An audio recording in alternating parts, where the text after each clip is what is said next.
Welcome to the Deadass podcast.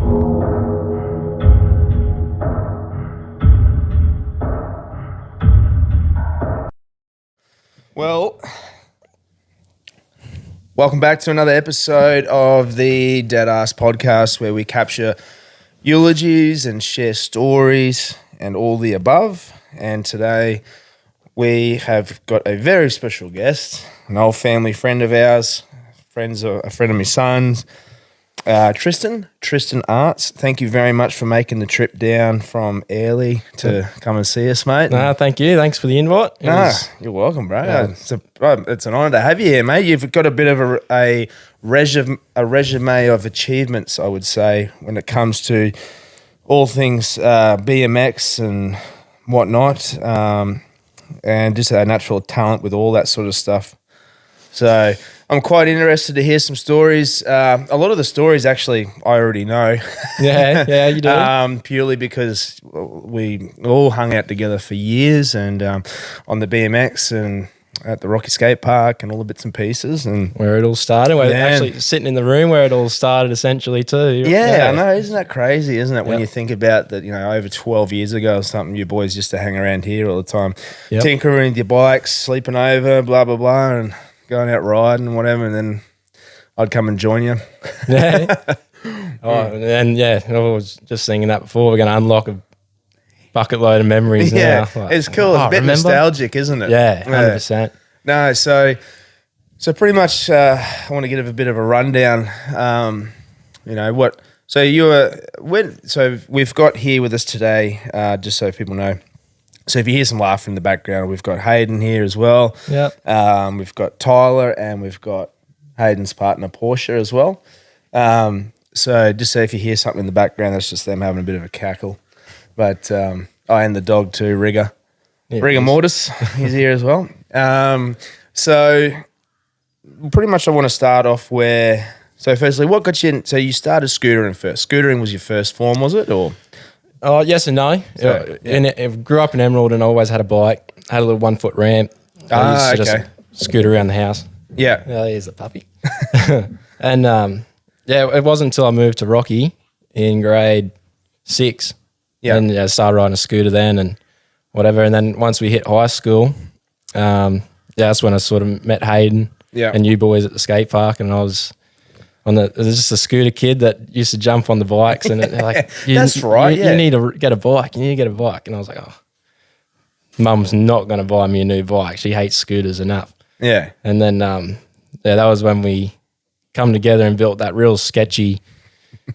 I couldn't even tell you what it was, but Nico was talking about it in one of his podcasts about the flatline frame. Oh, was it that one of those ones? Yeah, got that army green one with purple pieces, and it was a shocker. It was a shit show, but it worked. It did. Yeah.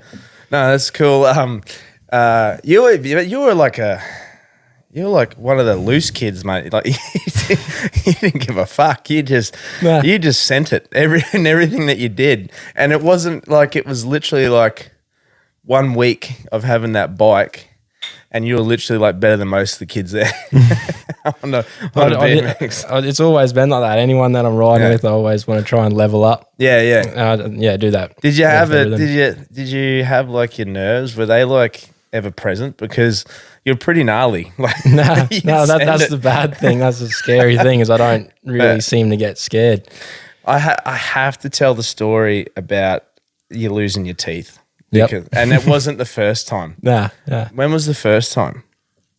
First time was just jumping the spine. Just went dead straight at it. Too much speed. Landed flat. Headbutt the bars. That was it. Was that on a scooter or was it on a BMX? BMX bike. Yeah. I just remember the one at the comp at the Giant Jam. Yeah, where everyone was having a run. I remember I actually even I won some foot pedals or something for doing a trick that I didn't mean to do, but. But then in your run, what did you do? You try to clear that gap or something? There was a gap. Yeah, and I did a tabo. Yeah. And me bars got caught on my singlet. Is that what it was? Yeah, and I just went straight down, face to the dead flat. Yeah. And smashed your teeth out. Yeah, knocked my teeth out. Yeah. But the funny thing is that you did not want to stop the run. So you literally scrambled around, picked your teeth up, Gave him the halo. gave him the halo, and then continued your run. Yeah. Well, I tried to, yeah. Yeah. No, you did.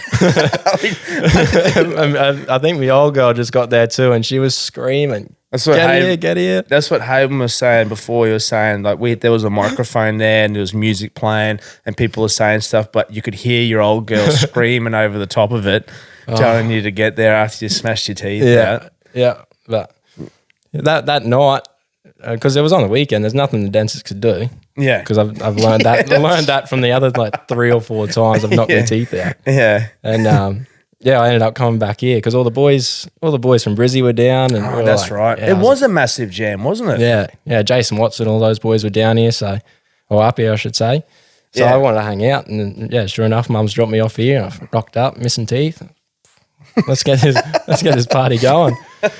I wonder what Christo was saying because she would have been there at the party afterwards. Yeah, it was just down the back here in the little neon room. It was, in that little party room we call it. It's still all there, actually. It is. Yeah. And then, but you just kept accelerating with it, didn't you? Like you just kept seeing it out, like riding. Yeah, like, to an extent. It was while we were in Rocky, it was fun. It was just we just cruised around, come here, and we used to go to street ride at night and just have fun. We did a trip to Gladstone. Yeah. And then the car ended up shitting the bed. And we were stuck on the side of the highway there.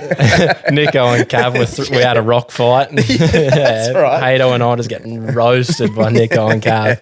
We had to send the cavalry down to pick us up because we had the van then. We had like 7 bikes in the back and then all of us were piled in. We had to get 2 cars down to pick us up and bring us back. Yeah. That was a good trip, that one, actually. Oh, it was unreal. Yeah. We did a lot of that sort of stuff, but... Yeah, we just always something going on. Something. And then it wasn't too long after that then you moved to Brisbane and you kept riding from there, eh?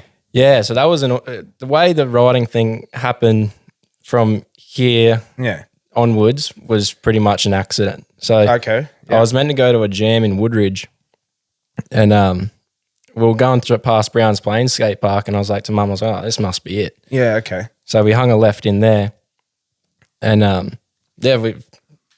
didn't know a single person there. Yeah. And it turns out it wasn't the place I was meant to go, but anyway. All I knew to do was bar spins, but the wrong way. That was the only trick. Okay, you did it the wrong way. Yeah. Threw it with me right in. And all these other lads are doing 3 whips on the spine, double whips, all flips and flares. I was just like, fuck. Yeah. The level of riding here is so much better than Rocky.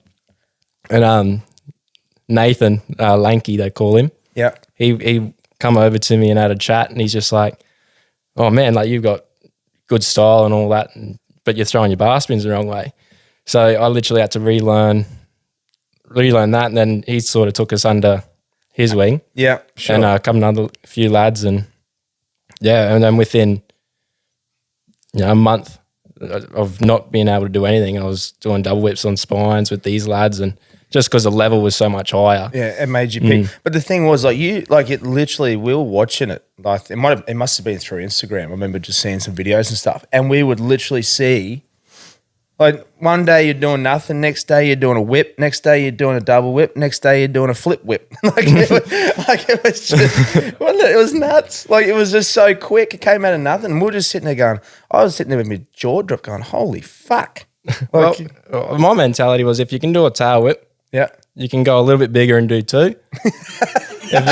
1 + 1 = 2. Yeah, exactly right. Yeah. 1 extra pedal and you're going a bit bigger. And then if you can do a backflip, you can't. Like, why can't you put a flip whip in, like another whip in there? So that's a good analogy, bro. I like that one actually. Yeah, it makes sense. It was just I had no, like you were saying, I had no care in the world. Like I got the adrenaline. But I never got. You never really thought of the consequences of it. Like it wasn't a thought in your brain. No, because that must be the winning formulation for anything, really. It must be the ability to believe in yourself to do it over the fact of you thinking what's the worst case scenario. Yeah, block all that out. That's what I was. All balls, no brains. Essentially. Yeah, that's a good way to put it too. Oh yeah. That's. So, and then what did you do? So you started picking it up pretty quick, and then what led you from there? Because you like, did you start doing some comps and stuff, or what? Yeah. So the other reason I picked it up or made myself pick it up quick was when I was in grade 11. Yeah. I picked up my first sponsor, which was Mad Clown, and we were doing local events there, just around. So you were still in high school at this point? Yeah. Oh, geez, I can't remember that. That's how. So Yeah. you're still in high school? Yeah. Okay. Wow. And Mum's just like, she was a single mum, so we were buying bike parts all the time. So she's just like, you need to sort of get a real job and all this. And I was like, yeah, all good. But I made a deal with her. I was like, if I get a sponsor before my birthday, I don't have to quit. So I started doing local contests and whatever, riding against all these other lads. And eventually I picked up this Mad Clown, and they were unreal. They were good people. Yeah, good people, and they sorted you out and got you started, eh? Yeah, and then sure enough, that year's come up, and I was like, oh, Mum, I got a sponsor. They're not. I'm getting free clothes and stuff, but. A deal's a deal. A deal's a deal. Exactly right. Yeah. And so when was your first victory? Like, can you remember or do you remember one point, one particular competition was just like, this is sick? Yes and no, but it was also the beginning of what's but what I realised in BMX, the two sides of it, where you had your super megas and your flow dudes and whatever. So I originally started as a flow dude. I loved it. But you had that BMX background racing style with you too, where you were more flowy over. Yeah. But since riding this GC and all that GC compound, I started getting into tricks and whatever. But I ended up winning Browns Plains comp. There was a comp there, and a few of the local lads got a little bit upset because of this. You're like the dark horse that's come in, mate. Is that what? Oh no! Just the skate park wasn't built for flip whips on spines, and it should have been, it should have been a kick out or a look back or something. Okay, rightio, yeah. So okay. It was like the flow boys are getting sick of the flip whips. Yeah, pretty well. I was like, but it is what it is.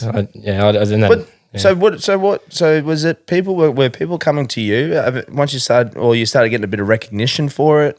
Because you started getting really good at it, and then you started doing some traveling, and you started doing all the bits and pieces that was going with it. Yeah, so I never really approached anyone in the early stages. Yeah. I just did it for fun. But the big one was that following year. The same sort of deal with Mum was, you're not making any money from it, and I was like, you're right, but. Not even a year or two after the Mad Clown thing, the big one coming, that was Jet Pilot. I just got a random message from them one day, and the rest was history. Wow, that's cool, man. Because that was the first major sponsor, major sponsor that had the back end, had the money, and and was able to sort of, if they're going to sponsor you, then other companies would then look sort of follow suit type thing, like it gave you a foot in the door. Yeah. And what did they do? Did they send you around places and stuff like that? What was the go with that? Yeah, our first thing was just a little BMX show over in New Caledonia. So that was your first one was overseas. Yeah, first trip overseas. That was all good. It rained out and all that, but they still, we still went jet skiing and did all that, and it was still good fun. Like, didn't do too much riding. Good on you. Yeah. Oh, and that's all right. It all just and then they just sent you off from there. Yeah, it all just led to the UCI World Series, which is all the European contests, and that's what the main aim. Yeah, that I wanted to get to, and I ended up doing that for a few years. And did you have other sponsors backing you by that time, or was it mainly all Jet Pilot? It was mainly all Jet Pilot. I was in talks with people at the same time, but then following the major incident that we ended up, which we'll probably end up talking about. Yeah, for sure. Things just fell through, and then I just lost a bit of respect for some people. Yeah, it's not people, but for the industry or people involved in the industry. Yeah. What was that? What was it like? What was it like getting involved? Did you have to be accepted into that bloody?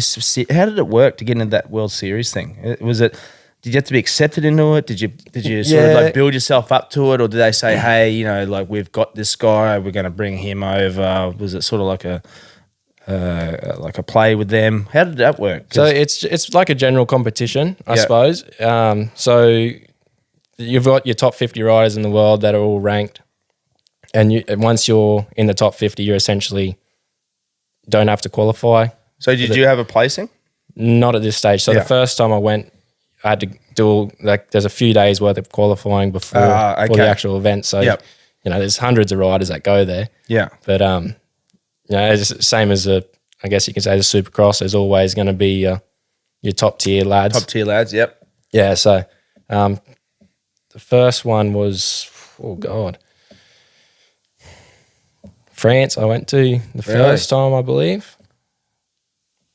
Yeah. How old were you when you went to France? Were you still in high school? I was freshly 18. Oh, so you're just out of high school? Just out of high school, yeah.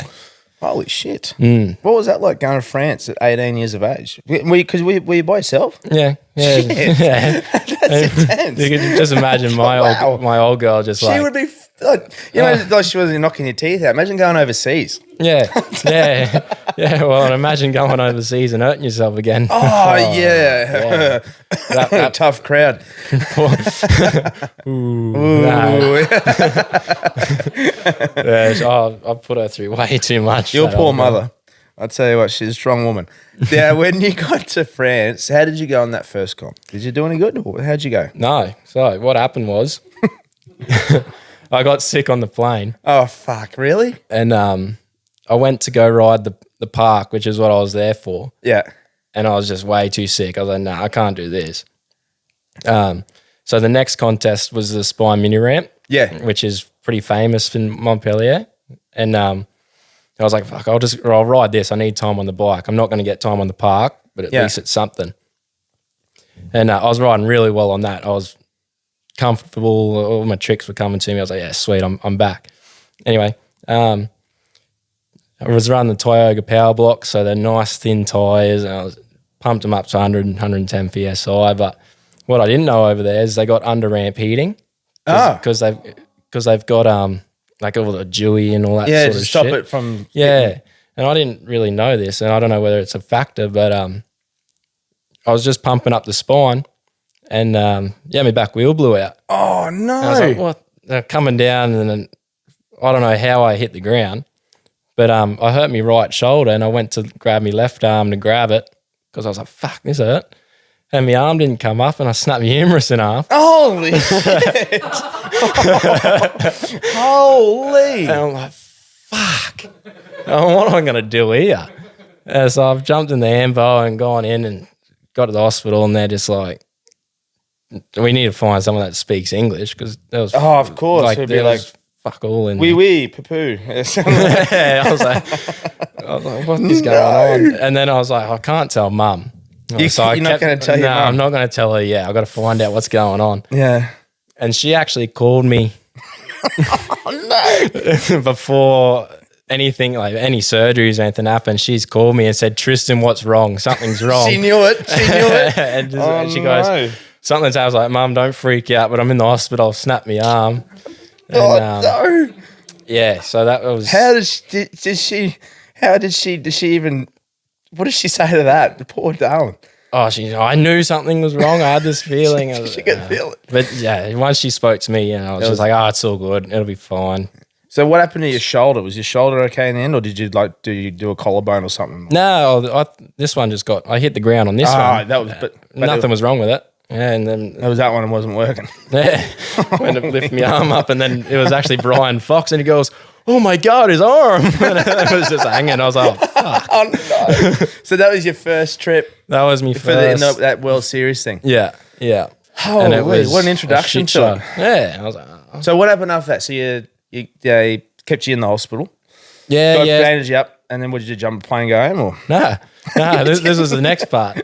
So I had a contest the following week in The Hague in the Netherlands. Yeah. And at the time, I was getting help from Cam, who was he was my trainer / manager at the time. He'll come into it a bit later. Yeah. But he's just like, because I was only so fresh, like, you should probably really try and stay over there and show your face and get your foot and like meet, no one. mingle and meet everyone. Yeah, and so I went there, all bandaged up.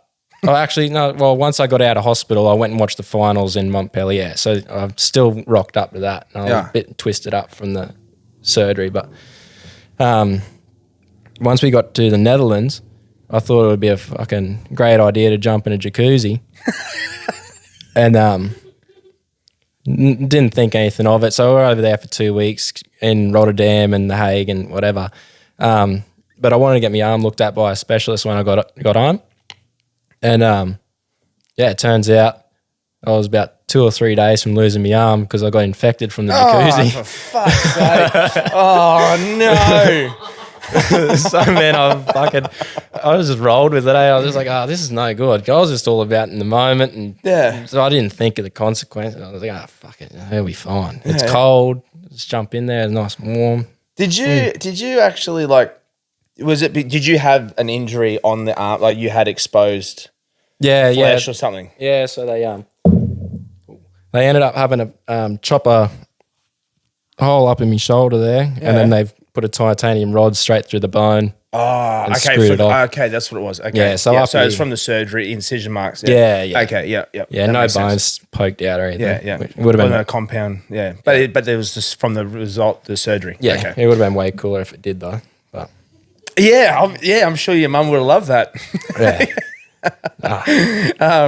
That's crazy. So you had to fix that up. Yeah. And and then it was.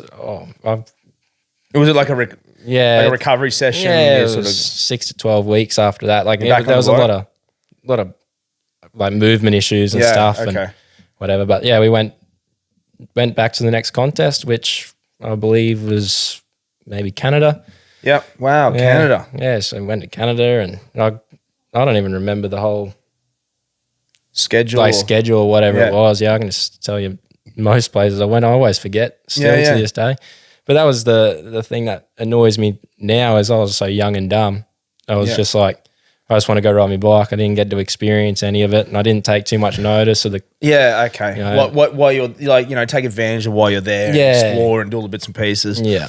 Because did you have much free time while you were over there, or was it purely like you were like doing your runs, doing your training, doing your? Yeah, essentially, because we'll get into it a bit later on, but I ended up doing a lot of the years by myself. Like I was funding it a lot myself. Oh, okay, self-funded for a while. Yeah, so a lot of it was like just scraping through to get over there, and then peanut butter and jelly sandwiches or noodles over there. And it's just like, fuck, I got to get back. Yeah, because I cannot survive over here for more than a few days. Sounds like it, mate. And how many of those trips did you do over there with that series? So we did there was stops in Japan, Canada, China. I went to South Africa a few times. Probably there was quite a few in the year, but I couldn't make all of them, which was the hard part because I was only sort of getting my foot in the door in that sort of like realm of the competitions, I guess you could say. Like that was the top of the top contest, I suppose. And what was creating achievement for you in one of those comps? Do you reckon what was the best you think you did? South Africa, I think. It was my first contest back after my major injury that we'll get into. But qualified third above Daniel Durs, who was the current world champion at the time. Yeah. Shit. Yeah. So I was fucking stoked on that. Yeah, and that's an achievement in itself. Yeah, and that was the first. I didn't think I was going to ride again after that. And then, a few months after I got back into training again and allowed to ride again, I was like, fuck, able to do this. And then that's when I was like, I'm on. I can do this now. I'm on fire. That's crazy, dude. Good on you, mate. That's crazy to think that this young fella from Rocky started on a scooter, lost his teeth on a run, and then goes to bloody World Series and qualifies third. That's unreal, mate. Congratulations on that part. You must have been pretty stoked with that, dude. I was. Obviously, in the run, I think, I definitely wasn't ideal. I didn't have the experience, so I just made a few little mistakes, and I didn't end up finishing there. I walked out like 8th or something. But yeah, every contest sort of, there was a bit of a downfall somewhere. Yeah, sure. And I was like, I need to fix that up, and then something else would comes with experience, I guess, and like that, like Daniel Dares, he's like, it was unreal. Yeah, and we become close friends after. Oh wow, that's cool, man. That's sick. We used to see each other everywhere. Yeah, and that was between everyone as well. Like, of course, you built up the friendships with people and stuff over there and whatnot. So. Yeah, no, it was real good. Did you So you were saying before about a lot of it being self-funded. How much did Jet Pilot or the sponsors or whatever? How much did they help you initially? Did they help you much at the start, or was it? Because did a lot of it end up coming down to being self-funded? Like? Yeah, a lot of it did. Towards the end, it did. Like when I started really like trying to focus on doing every single event, because Jet Pilot was good. Every year it sort of went up. So the first year was, $2,000 travel allowance and clothes and whatever. You just roll around. And then all filming days and stuff as well. So like you go to Stratty and they'd all get photos of just lifestyle stuff. So that was all involved, and it looked pretty cool on Instagram and stuff, but you're not getting any money in the bank. Yeah, of course. To an extent. Yeah. But yeah, then there was obviously like 2 years where I wasn't riding as well. Yeah, of course. Which ended up, that was at 2019 through to 2021 ish. Did you so it was pretty much dwindling away your funds and anything that you'd saved, and yeah, it's fair enough. Did you when was it now, because you had a life-changing moment. Yeah, essentially, yeah. Fucking a real life-changing moment. And this was actually back at home, back in town, like back in Queensland. This was Queensland, yep. Yeah, so had you finished up with the World Series at this point in time, or were you still like involved with them when this happened? Nah, I was sort of just did one event and tried to get over there and whatever. So I don't think I put my foot in any doors to an extent. And was this accident a competition, or was it just? This was just a show. It was just a show. It was like a jam. Yeah. There was BMX moto, and we literally just got there, and I didn't even want to ride at this stage. I wanted to go get Macca's, but so I was just in pretty much what I'm wearing now, and I'm like, I'll just jump it once. We're going to ride it again anyway, so I may as well just hit it, see what it's like, and one hit, and that she was all over. What do you remember any of that? What happened, or what caused it, or just explain to us how the setup was? So what was it? It was just a rolling ramp. A rolling ramp, yeah. Yep, just to a normal kicker to a down ramp. That was it. So was there much of a gap between? Not big enough. No, obviously. Okay, so that's what happened. I overshot her and just bullshit. Oh, you overshot it. Yeah. No, that doesn't surprise me, actually. So I don't remember too much. There was people there that like. What did they say you did? Someone said, don't go too fast. That's obviously not in your vocabulary. No. Yeah. No, certainly not. So I must have gone a bit too fast, but I do remember getting up and I wanted to just go for a walk because I knew I did my ribs. I was like, fuck it. So you do remember so you remember getting up? Yeah, I don't remember the roll-in or anything like that. I just remember laying on the ground and pushing myself up, and then I ended up in a field because it was into showgrounds, and I just walked out of the tent and I was just laying there going, fuck me ribs. I've broken them. And that's all I knew. And then someone's just like, he's got to go to the hospital. And then that's when shit went bad. So someone called the ambulance? Nah. Someone said he needs to go. And one of my mates drove us there. And okay, they drove you there? And I walked in with my own power and stuff at this stage. And you were just sitting in a waiting room, or did they actually take you straight in? No, it was Stanthorpe Hospital, so it was tiny. It was no bigger than this bloody house. Yeah. And so I pretty much went straight in, and then shit got pretty wild. What happened?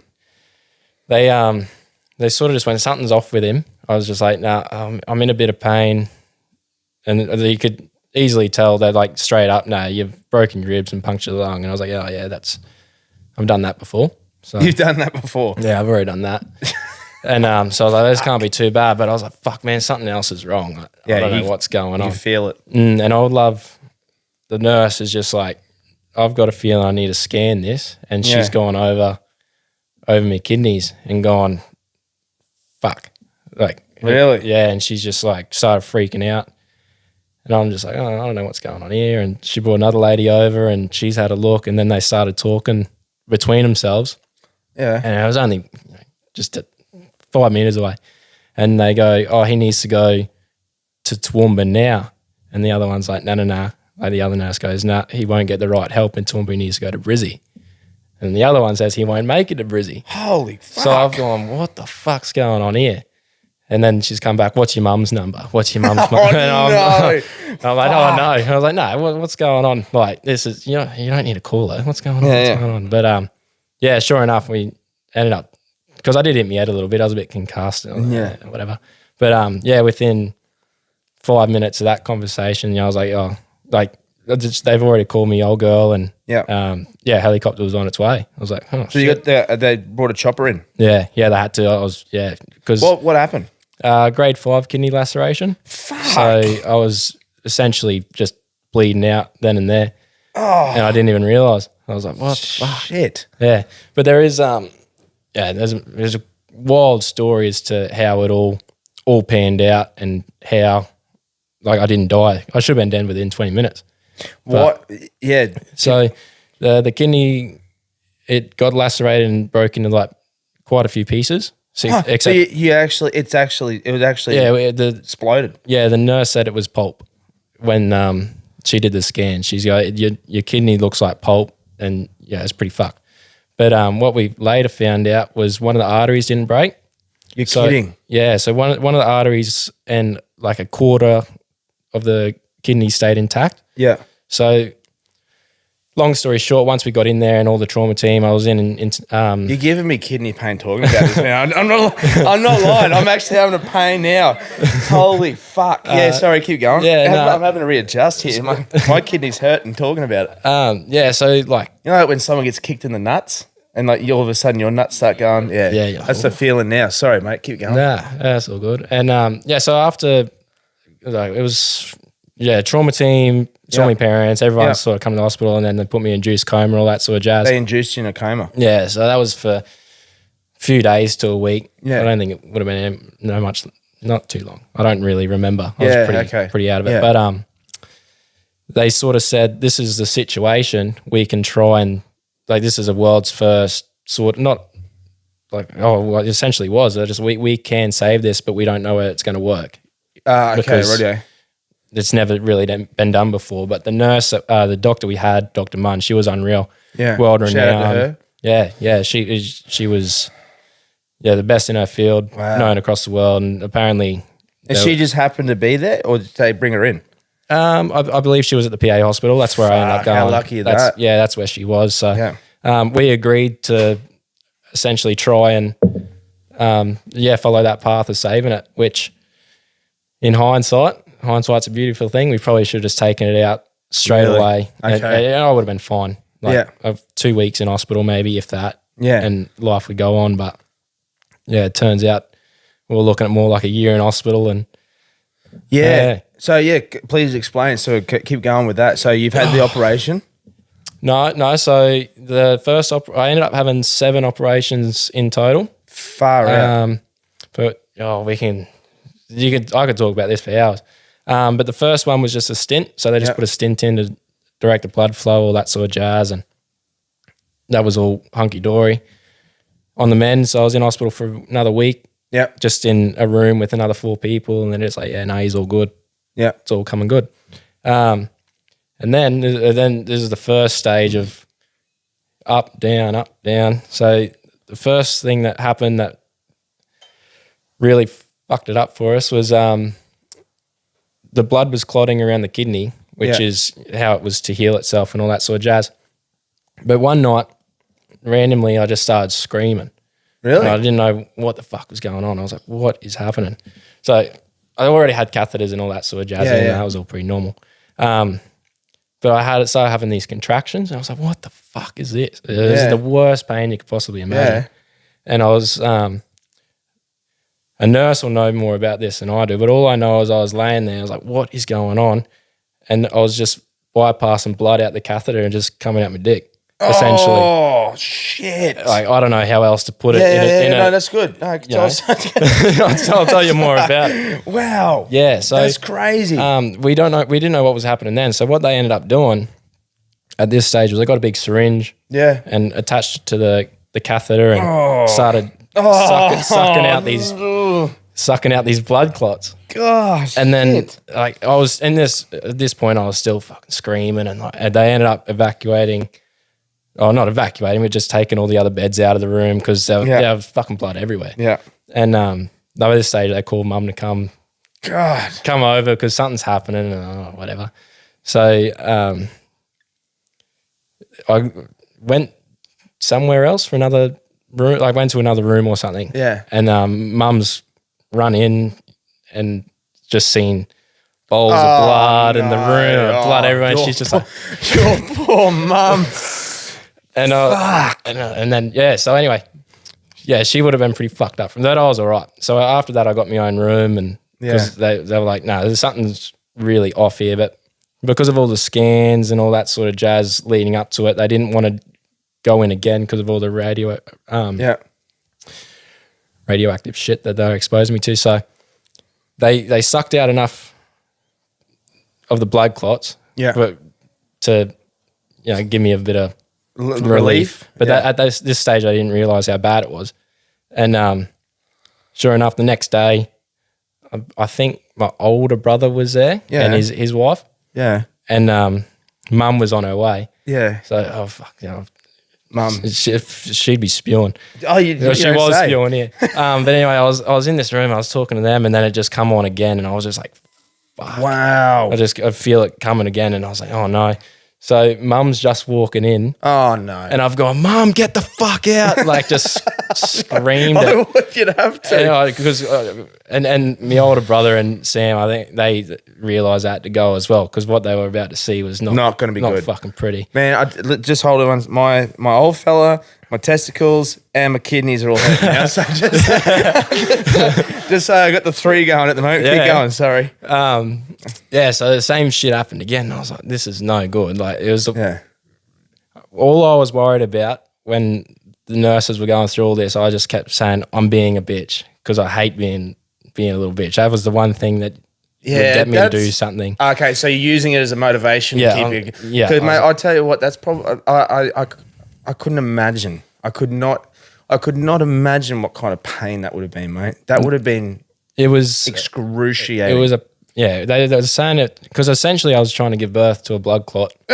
and they were like, it was worse than childbirth and all that sort of jazz, and I was just like, oh fuck, I don't really want to know. That's it. Anyway, so they ended up finding out what was wrong. They just went, we need to take him for a scan. And what was it? It was a blood clot about the size of a tennis ball. Holy shit! And I was trying to pass that through, except it was bypassing all my blood. I don't know how all that works, but I lost a whole heap of blood. And when I had to go into that scan, like this is just a little quick story. Yeah, you're right. I just made that look like a murder scene because you go into the little hole. And I had to stay still, and I'm trying to push myself out of it. There's all handprints and drag marks and blood and shit. I was like, fuck. That's insane. Whoops. Anyway, so sorry to the nurses. Sorry for having to clean that up. Yeah. And then so was that another operation to mend that? Yeah. One of the doctors come in. This dude was really good. He had a kidney dish, and he's just he didn't have the photo, like he didn't have the actual kidney dish, but he had a photo of it. He just walked in, showed us a photo. And it was just these little red tadpoles essentially filled up in a kidney dish, and he just shook his head and walked out. Far out. I was like, fuck, yeah, right. So did you in over this whole period, was it this is to keep the kidney intact, keep the kidney alive? Yeah, so half of it was going to stay alive, or a portion of it was going to stay alive. Yep. And the rest of it was just in there and whatever. Okay. So they didn't take that out. But yeah, we'll continue on a little bit more. So whatever happened between that, it was just up and down. So you'd get healthy again and something else would happen, whatever. And then I'd go home, go through all this pain and fucking go back in again. And then Yeah. it was just build up of fluids and all that. So they had to drain all the fluids and it was never ending. But well, one time I was like to mum, we got to go to the hospital. Yeah. And she's just like, oh, okay. Like, we're not going to mess around here. And we're going to go to the hospital 5 minutes from the house. And she's like, nah, we're going to the PA. They know you're there and all this. Yeah, they know your story. Yeah. So we got about 10 minutes down the highway and sure enough, cars on the side of the road in agony again, just screaming and mum's on the phone. And I was like, I didn't even remember this happened. And I hope mum doesn't listen to this because she'll freak out. Your mum's probably got PTSD. Yeah, she did. She ended up having to get a bit of help for it. Oh, fuck, I would. Yeah, I would. Holy shit.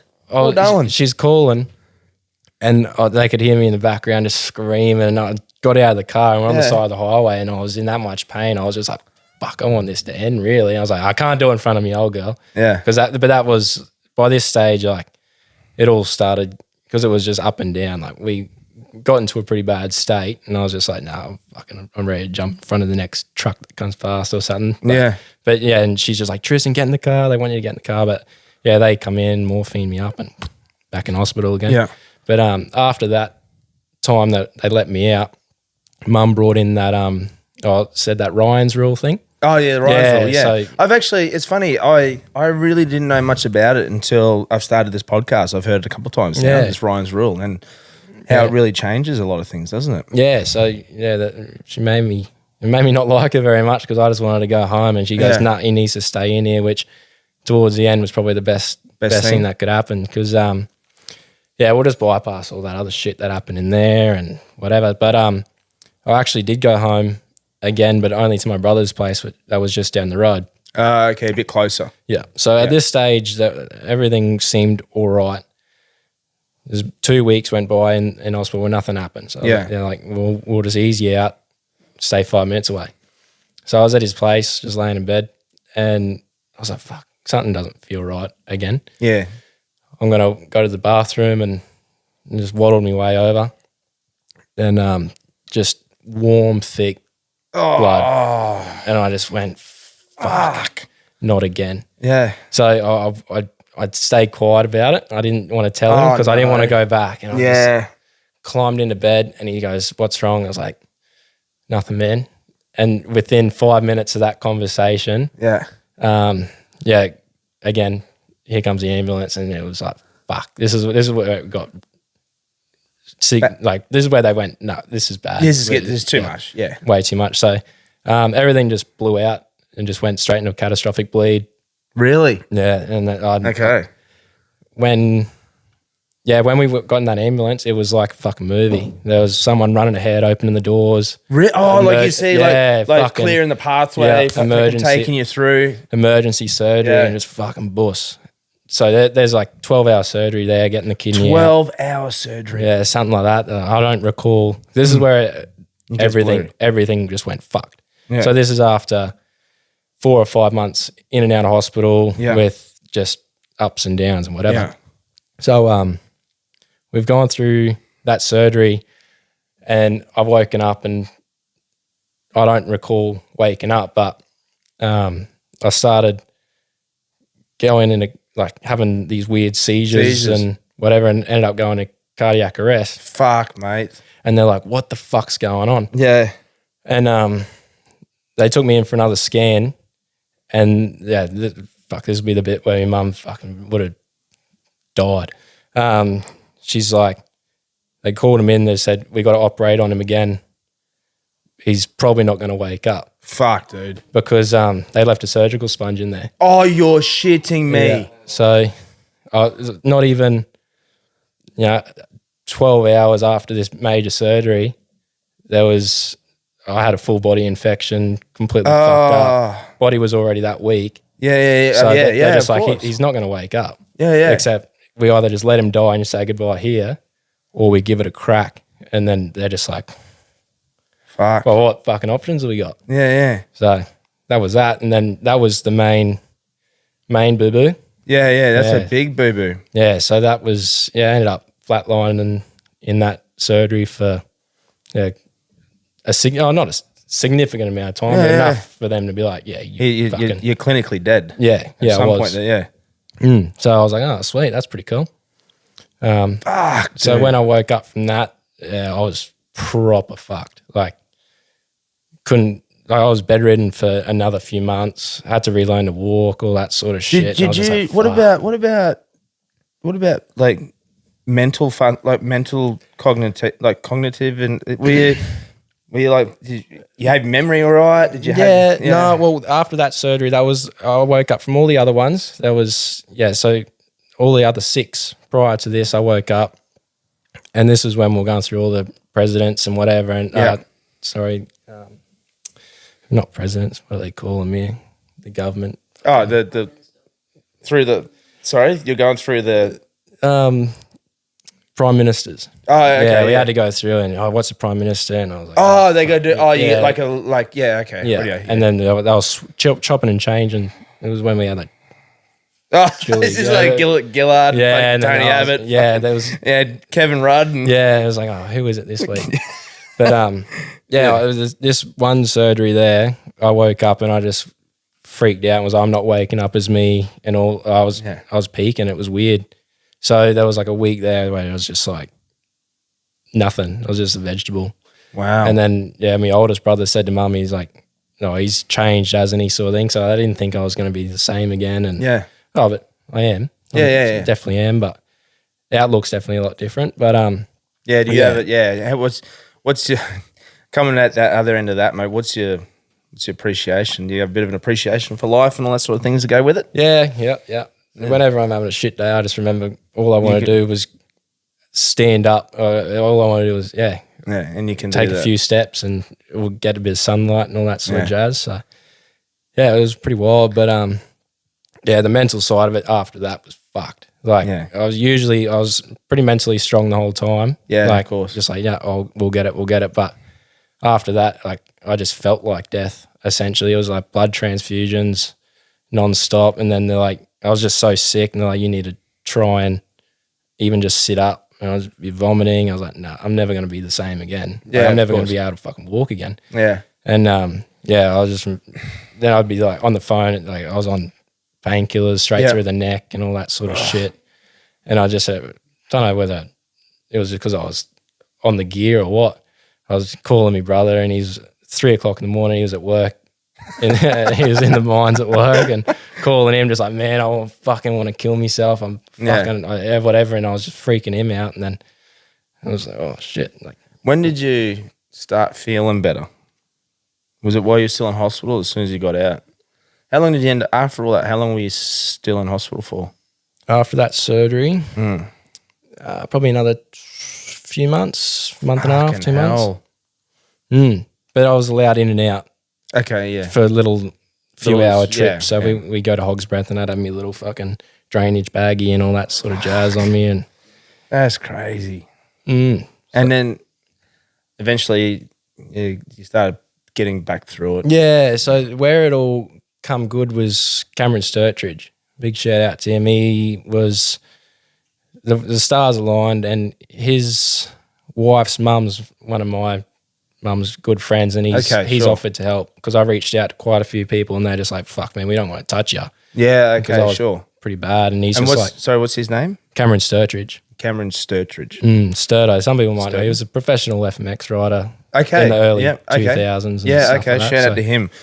Yeah. So he helped you, did he? Yeah.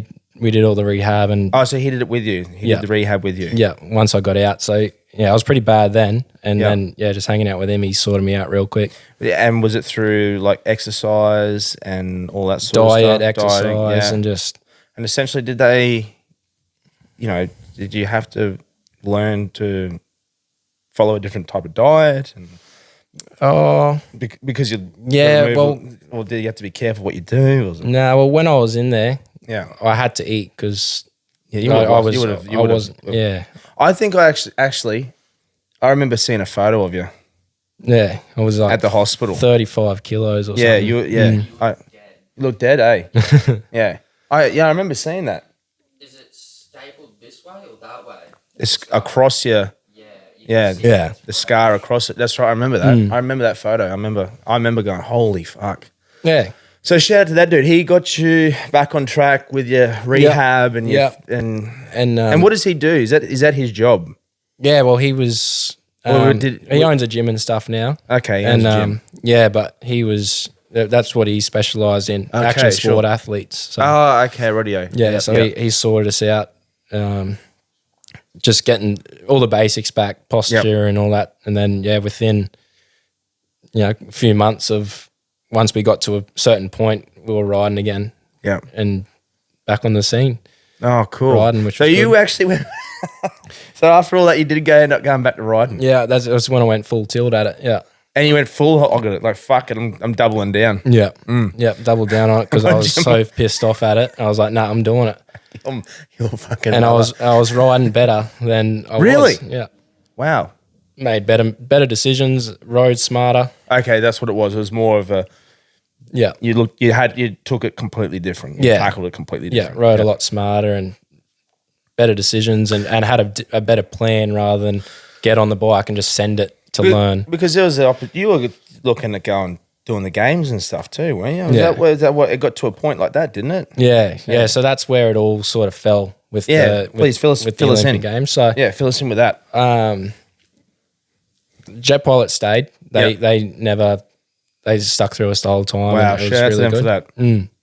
But I was in talks with actually Red Bull at the time, and we were just on the flow side. So it was just drinks every month. Like you get 2 cases every month, and that was, it was at least it was on the you were noticed in it. Yes, that's sense. right. Yeah, but with the Cycling Australia thing, I think there was 4 of us that got onto the side, and it was like all your World Series events, which is what I was paying for out of my own money to do. Yes. That was all covered and all this sort of jazz, and I was like, oh, sweet, like I'm going to do this. Except in the fine print, because you're riding for Cycling Australia to an extent, well, it is, you had to ride for Santini, which is like a tights brand, Kellogg's and all that sort of jazz. Oh, okay, yeah, so sure. that clashed. Yeah, okay. So young and dumb, I was just like, oh, well, I can't do it. I can't ride for Jet Pilot anymore. I can't get these free drinks off Red Bull and all that sort of jazz. So I actually dropped them. Oh, okay. Well, not dropped them, but you didn't renew the contract. Yeah.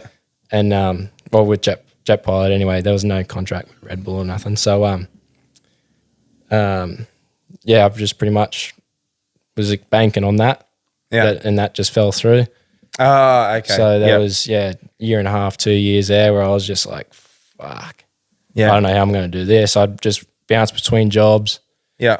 Make just enough money to go, come back, start a new job to try and go to the next one. Fuck, that's a tough gig, mate. Yeah, so it was like all night shift work and then going to the gym and then riding again, and everyone's just like, oh, if I could ride every day like you, then maybe I could be that good. And I was just like, you have no idea. I'm fucking hustling. Yeah, hustling to get it through. Yeah. But I ended up moving to the Gold Coast to try and ride every day at the GC compound, and just didn't. It didn't pan out. Didn't pan out because they ended up shutting down at 6, like closing at 6 at night, and that was when I finished work. I was like, fuck. Like, so it was starting to, it was catching up with you.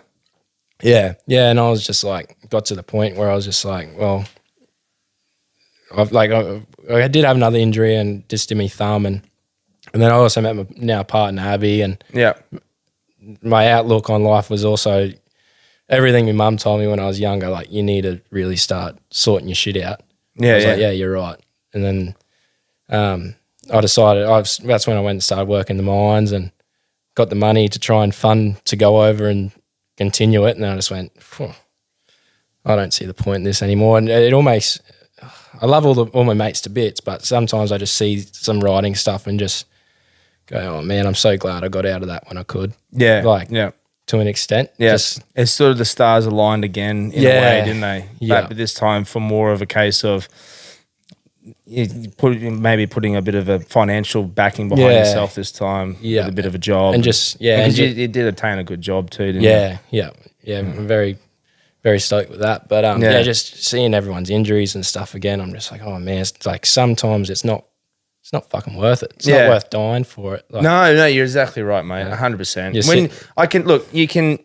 It's hard to say that to someone that's focused on that goal at that point in time. Like they're very narrow visioned. You know, they're tunnel visioned. They can't see what's really.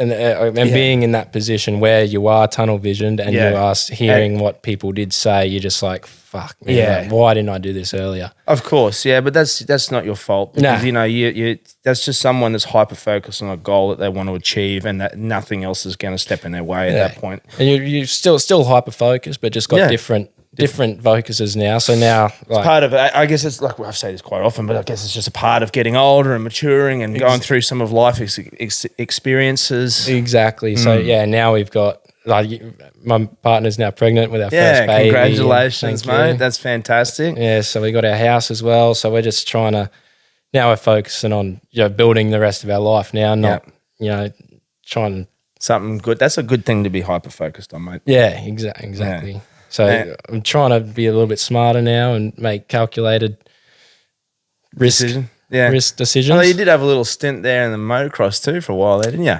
Yeah, still doing that. So no. Well, it's funny, but it was like the same thing with the scooter to the motorbike, wasn't it? Hey, weren't you the ones that got him into jumping on the motorbike as well? And then within a couple of weeks, he's just throwing it over 100 footers or whatever.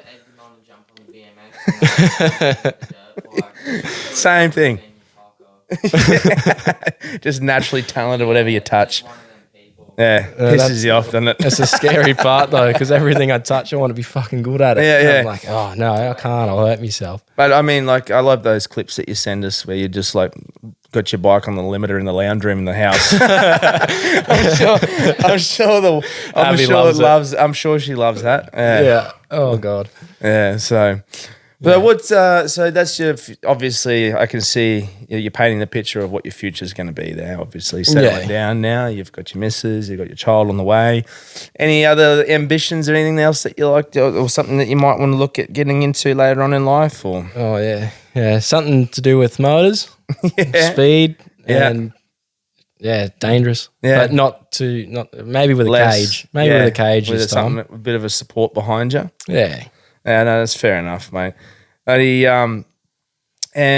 you're currently up at Airlie Beach, but you're going to move back down to Brizzy. Yeah, going back down to Brizzy, because working 7/7 roster and Abby being at home by herself with a newborn baby is going to be a bit hard, so we're going to... And all of Abby's family's down that way too, yeah, both our families, so it'll be a bit easier. Yeah, at the time. Yeah, and how are you now? How are you now physically and stuff like that from post all this, everything that you've gone through? And never better. Yeah, it was actually a blessing in disguise throughout the whole thing. Yeah, because just going down to no body fat. Yeah, we were able just to pretty much rebuild my body from scratch. And, do you have to follow a strict diet or anything like that, or anything in particular? Yeah, probably no beers. No, not that I'm pushing on you at all or anything. I know you're good for a shower beer. Yeah, no, I love a shower beer. No, it's all just got to stay hydrated with it. And that one kidney's doing double the work, but it's what this one's doing is better than what a lot of people's two are doing. Sure. Two at a percentage wise. I was very lucky that I was very healthy. You had a healthy, you're a healthy person, that you did have a healthy kidney, is that? Yeah, okay. Yeah, no, fair enough. That makes sense. Yeah, young and healthy was essentially what kept us going, so. Yeah, do you have to keep a strict sort of workout routine or anything like that, or it doesn't really make any difference now? No, we're getting back into it. I've just been focusing on our house, really. Yeah, sure. The last 2 years, which was a bit of a project, so I've been doing that, and only just put a gym in downstairs. Yeah, nice. But now that gym's going straight back out. Going back to Brizzy, so. Have you ever stepped foot on your bike again? Since you gave up? Yeah, I know. So you still got your bike? Yeah, still got it. It's in Brizzy at the moment. I'd love to get on again. I'm always going to love riding, but there's always that sense of... Maybe I'll have another crack at it. Yeah, I was actually having this conversation with one of the lads at work, and he's just like, you should fucking do it, man, because they've all seen videos and stuff now, and they're just like, you should do it. You need to do it again. I was like, nah. But yeah, I do think about it. But if I do, that'll be my goal is I want to ride again Yeah. at that level when I just Yeah. can't do that to myself or my mother again. It's like one of those, the old saying, like maybe just let the old sleeping dogs lie. Just don't wake it up. You wake it up, you're going to make it angry again. Yep. Except there is a motorbike there instead. So there's which is just as fucking dangerous. Yeah, I do definitely have a few goals on that. I still want to flip a motor. That was a bucket list thing. So we'll keep you posted. And don't tell your mother. No, she knows. She knows. But yeah, she's changed now. She's sort of like, oh, whatever makes you happy. Yeah. But I think she knows I'm making some more calculated. Smarter decisions. Yeah. So like, make sure you do it to a foam pit first. How is your mum these days, considering that you're a little bit more settled down? Is she she's all right. She's all right? Yeah, she's okay. Yeah. Oh, that's good. Once we got past, like she was at the point where she was telling me to do it again. And I was like, no, I don't want to do it anymore. She goes, no. Oh, wow. That's a very supportive mother. Yeah. Mate. Yeah, it was. And then, so I was like, nah, mum, I'm not. If you're what you told me years ago, I'm actually listening now. Yeah. If your kid ever comes to you and asks you, hey, I want to go. What do you? What would you look, this is the hard part. Go practice what you preach, mate. This is the hard one. That's we're having a daughter at the moment. Yeah. Oh, so you're having a daughter. Yeah. Oh, congratulations. Yeah, that's beautiful. So I think we're pretty lucky in that aspect. But chicks ride too. Yeah. Yeah. Yes, they do, but and if she's got any of your DNA in it, I know, she'll be riding hard. Yeah, and Abby was a professional gymnast as well. True so shit. So there'll be a lot of flips involved. And our family cartwheels and a recipe for disaster. Oh no, or a star athlete. Yes, yeah. That's the way I like to put it. Or a star athlete and many trips to the hospital again. So there you go. And then you'll be ringing up your mother going, geez, Mum, I'm so sorry I put you through all this shit over the years. I've done that a couple of times back in the day with the old girl. I used to ring her and say, oh, so sorry, I was such a prick. I'm sure you're going to do the same, mate. Oh, God, I will be. Yeah, so, well, good luck with all your, with the move and everything coming up, mate, and you got the child on the way and all the bits and pieces that go along with it, fatherhood and all the bits and pieces. So it's all exciting stuff that you're going to be looking forward to, mate. Yeah, it's going to be is. rad. As we're saying, as I've said before on plenty of other episodes, all the guests, I haven't got it here. It's actually downstairs. I got to make it for you. Because we sort of ran in a bit late, last minute, but I'll string one up to you. It takes 5 minutes. It's just I always give a guest that comes on a nameplate, so we'll give you one of those. Did we ever make one? Did I ever make one for you when you used to come and knock around here? Oh, we used to make it for all Hayden's mates at one. Yeah, maybe. Yeah. 100%. So no, we'll give you one of those nameplates, mate. If you hang it up somewhere, send us a photo. We'll tag it on the Instagram pages. So, mate, it's actually been quite a lot of episodes since I've actually had a shot of the Don Julio. Are you keen to have a shot? Oh, you know me, mate. Of course. Yeah. Did you want one, Hayden? Yeah. All right. So, we're trying to get a hold of Nico before, but now he's deciding to ring halfway through the podcast. So, shout out, Nicky. Yeah. Nico. Yeah. So there you go. I'll share the mic with you. Late. So this is the old Don Julio. It's an absolute shit show of a tequila. I'm a bit scared. Nah, you'll be right. There you go. This one. Here's one for you, Hayden. Fuck. Yeah, that'll get some hair on your chest. It is. Does it stink? Yeah, this is fuel. Yeah, this is like race fuel for your commie. All right, let's go. Hang on. What's the time? It's only early. Yeah, it's like there you go. It's lunchtime. Yeah, all right. Morning tea. Yeah, all right. All right, gentlemen. Cheers. To good health. Let us know what you think.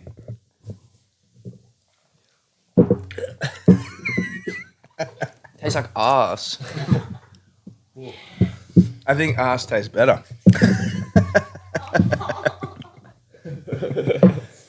well, there we go. Oh, So, mate, thanks, Hato. Thanks for jumping on, mate. And no, thanks for having me. I'm very excited for the rest of the time we have. yeah. Well, so you're staying at our place tonight, aren't you? Yeah, and so we'll be able to catch up and have a couple of beers and proper good talk. And yeah, bloody catch oath. up. Yeah. So I just want to give a shout out to my sponsor, Country Trucker Caps, for this episode today. So shout out to the big fella to supporting the podcast, and also give a shout out to Deadbeat Eyewear as well for the glasses. Much appreciated, that legend as well. Jet, thank you. And to everyone else, thank you so much for the support, the likes, the sharing of the stories and the clips that we put up. We appreciate the feedback. We appreciate you guys giving us those thumbs, those likes, those adding the stars on Spotify and whatnot as well. We appreciate it so much. Thank you. You guys are keeping what's alive, those who are the ones that follow it, the pallbearers. Once again, keep an eye out for future episodes, people sharing more stories and eulogies and all the good times and the bad times. Mate, there's been some fucking crackers with you today. Holy shit. Oh, we haven't even touched on a lot of them. I know. And we'll get you back on again soon to hear some more. We'll do a part 2. Shit. Yeah, because mate, I've never had so much pain coming in my body internally listening to someone tell a story. So yeah, so thanks for that, mate. It was a pleasure. Yeah, thanks for the pain. All right, cheers. See ya.